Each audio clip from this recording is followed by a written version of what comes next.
Hello students, आज हम फिर आपके साथ जुड़ रहे हैं और आज आपको चैप्टर नंबर सेकंड और उस चैप्टर में सेकंड में समष्टि अर्थशास्त्र की कुछ मूलभूत अवधारणाएं इसके बारे में आपको बताएंगे।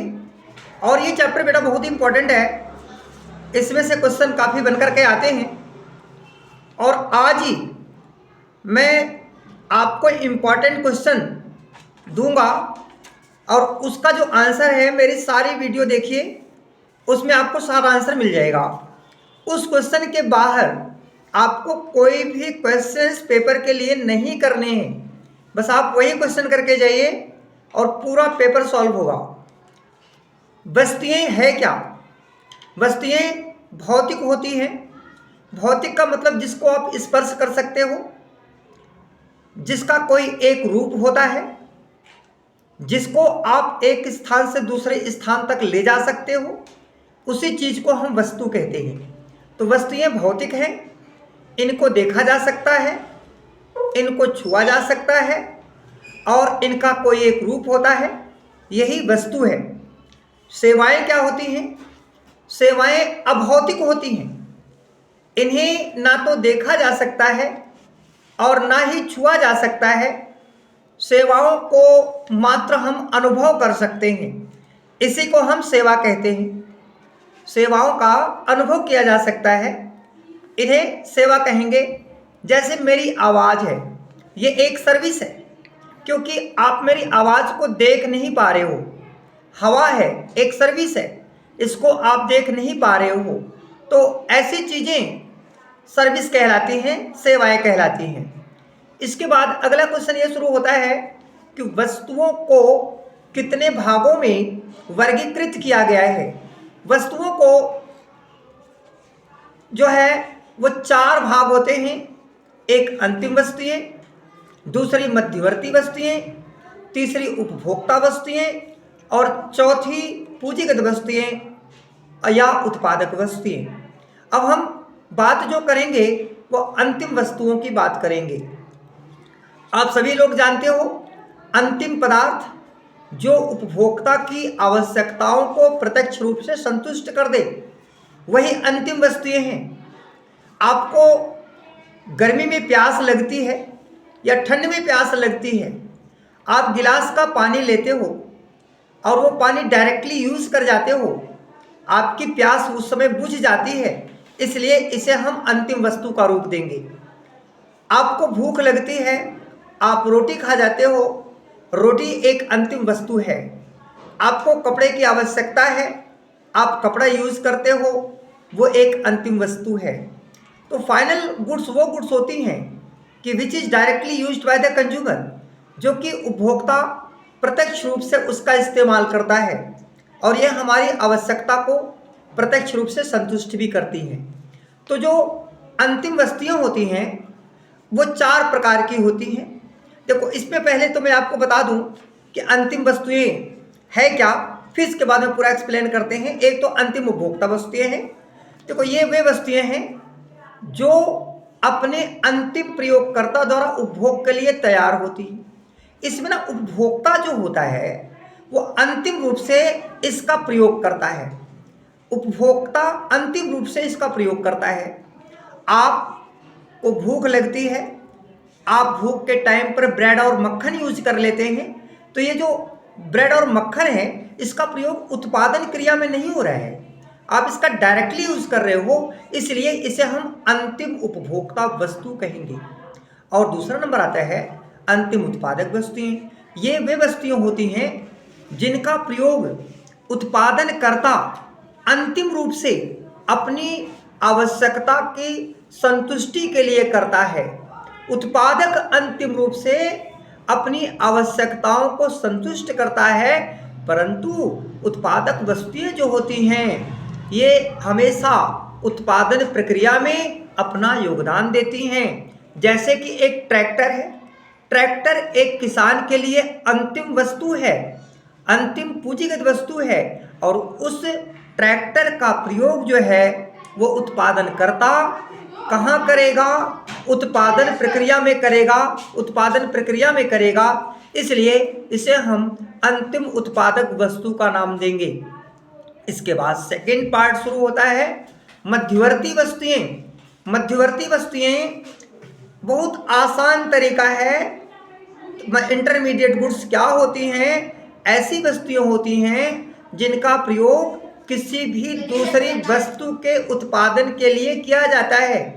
Final goods are those goods which is finally used by the consumer, that is known as the final goods, and intermediate goods are those goods which is used in the further production, in the process of the production, that is known as intermediate goods. Like sugar cane is used for sugar, sugar cane used for sugar, that sugar cane is a intermediate goods. क्यों? क्योंकि sugar cane का प्रयोग हम चीनी के निर्माण के लिए कर रहे हैं। तो ऐसी वस्तुएं जिसका प्रयोग किसी भी दूसरी वस्तु के उत्पादन के लिए किया जाए, वही पदार्थ हमेशा मध्यवर्ती वस्तु होता है। जैसे गन्ने से चीनी बनाना। मध्यवर्ती और अंतिम वस्तुओं में अंतर बताइए। मध्यवर्ती वस्तुएं और अंतिम वस्तुएं, जैसे कि मैं आपको डेफिनेशन में बताया भी है कि मध्यवर्ती और अंतिम वस्तुएं होती क्या है। अब इन दोनों के बीच में हम एक डिफरेंस की बात करेंगे, अंतर की बात करेंगे। अब वो डिफरेंस है क्या? देखो, मध्यवर्ती वस्तुएं हमेशा प्रोडक्शन बाउंड्री के अंदर होती हैं। जैसे शुगर केन बताया भी आपको, गन्ना है, तो गन्ना जब तक चीनी मिल के अंदर रहेगा तब तक वो मध्यवर्ती है, और जब तक चीनी मिल के अंदर रहेगी तब तक वो मध्यवर्ती है। लेकिन अगर वही चीनी अंतिम उपभोक्ता के पास या उपभोक्ताओं के पास पहुंच जाएगी तो फिर अंतिम बन जाती है। इसलिए अंतिम वस्तुएं उत्पादन परिसीमा के बाहर होती हैं। अच्छा, मध्यवर्ती वस्तुओं की पुनः बिक्री होती है। पुनः बिक्री कैसे होती है?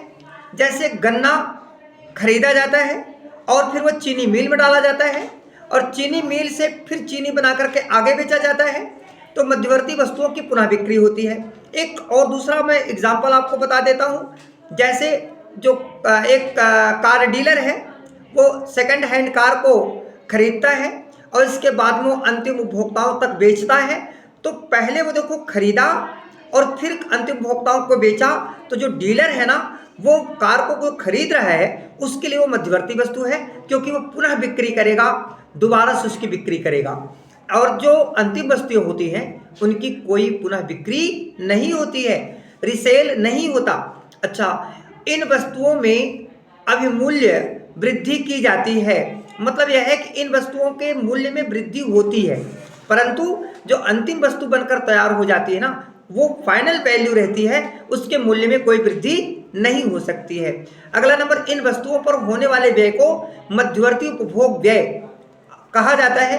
क्यों कहा जाता है? इसलिए कहा जाता है क्योंकि आपको अच्छी तरह से पता है कि मध्यवर्ती वस्तुओं पर किया गया व्यय, जैसे गन्ने पर किया गया व्यय या अन्य तरह से कच्चे माल पर किया गया व्यय या कोई भी चीज़ आप आयात कर रहे हैं उस पर किया गया व्यय, ये सभी मध्यवर्ती उपभोग व्यय के नाम से जाने जाते हैं। और अंतिम वस्तुओं पर किए गए व्यय को हम परिवारों के द्वारा, सरकार के द्वारा किया गया अंतिम व्यय भी कहते हैं। मध्यवर्ती वस्तुओं के मूल्य को कभी भी राष्ट्रीय आय में शामिल नहीं करते और अंतिम वस्तुओं के मूल्य को राष्ट्रीय आय में शामिल करते हैं। अब नेक्स्ट क्वेश्चन की बात करेंगे। क्या है उपभोक्ता वस्तुएं किसे कहते हैं? जैसे कि मैंने अभी आपको बताया था, वस्तुओं के वर्गीकरण में 4 वर्गीकरण होता है, जिसमें मैं आपको अंतिम वस्तु पढ़ा दिया, मध्यवर्ती वस्तु भी बता दिया, और अब इस समय हम उपभोक्ता वस्तु की बात करेंगे। उपभोक्ता वस्तुएं वे वस्तुएं होती हैं जिसका प्रयोग उपभोक्ता अपनी अंतिम आवश्यकताओं की संतुष्टि के लिए करता है, उसी को हम क्या कहते हैं? उपभोक्ता वस्तु कहते हैं। कई बच्चों को दिमाग में ये थोड़ी प्रॉब्लम्स आ जाती है, समझ में नहीं आता कि ये उपभोक्ता वस्तु और अंतिम वस्तु दोनों तो लगभग डेफिनेशन से मिलती हैं। नहीं, फर्क दोनों में ये होता है कि उपभोक्ता वस्तुओं में हम केवल अपनी आवश्यकताओं की संतुष्टि से संबंधित उपभोग क्रिया में उत्पादन क्रिया में नहीं, उपभोग क्रिया में प्रयोग की जाने वाली वस्तुओं को ही शामिल करते हैं, जैसे ब्रेड, मक्खन, कपड़े, पानी, सब्जी, रोटी, अन्य प्रकार के पदार्थ जो कि उपभोक्ता अंतिम प्रयोग के लिए प्रयोग कर रहा हो, अंतिम उपभोग के लिए प्रयोग कर रहा हो, वही उपभोक्ता वस्तु होती है।